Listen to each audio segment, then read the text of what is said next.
Screencast 12, using data methods as a data source. In my last screencast, I showed you how to use a data method to calculate the value of the report title.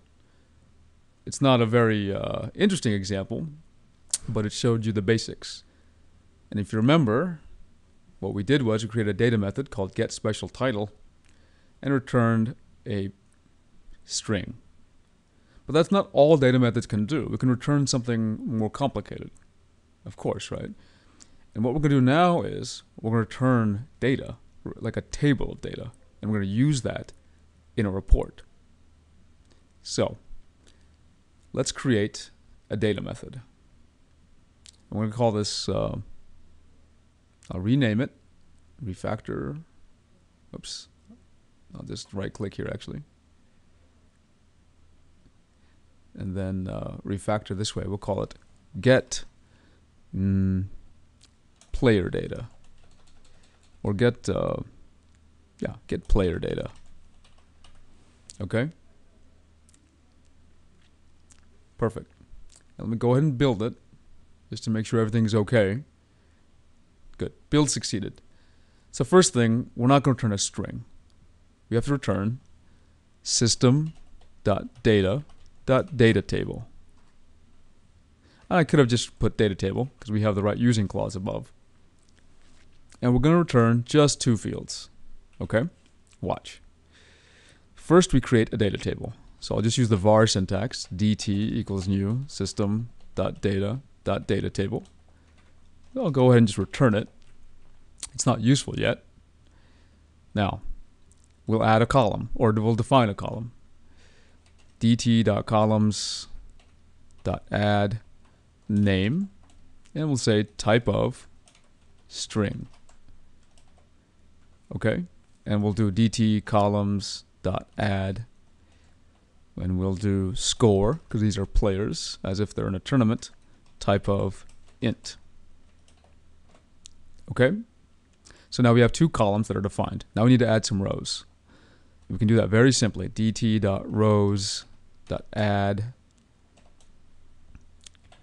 and we'll say Ryu has a score of 101. I'll add two more rows. We'll say Ken has a score of 78. And we'll say Akuma has a score of 152. Okay? So there are two columns and three rows. Let's go ahead and build. Let's make sure the data method actually works. I'll go here. Now what do we want to do? We want to show a table that contains that data, right?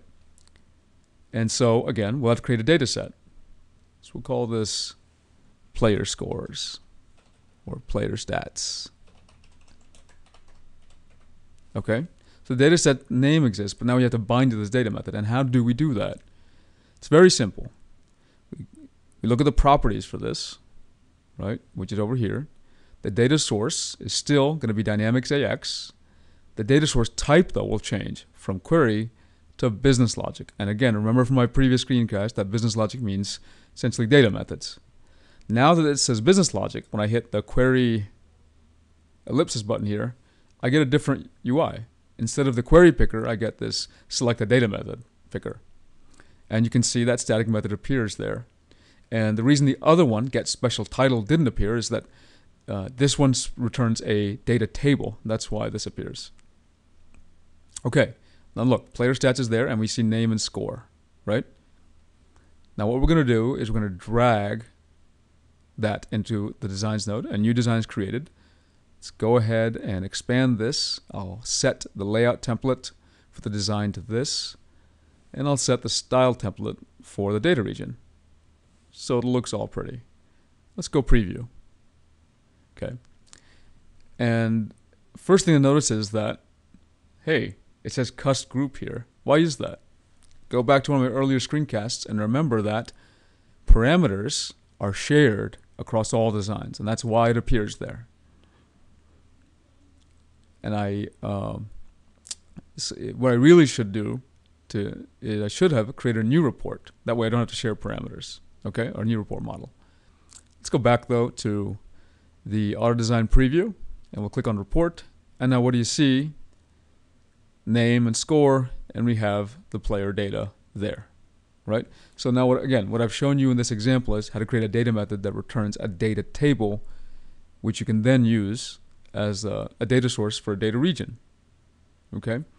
And the utility here is not just to construct this like random data. They're actually what you would do in such a case. Sometimes, yes, you could do random data. You can go examine things on the system. Let's say you can look at files or something, generate data. You can call some web service or connect another database. So it's a very flexible thing. Another thing you can do, and which I'll show you later, is you actually use the data method to connect back to AX and execute some function, get some data some other way. That's where you're not always limited to just using queries. Okay? So that's it for this screencast, and we'll do something a little bit more advanced next time.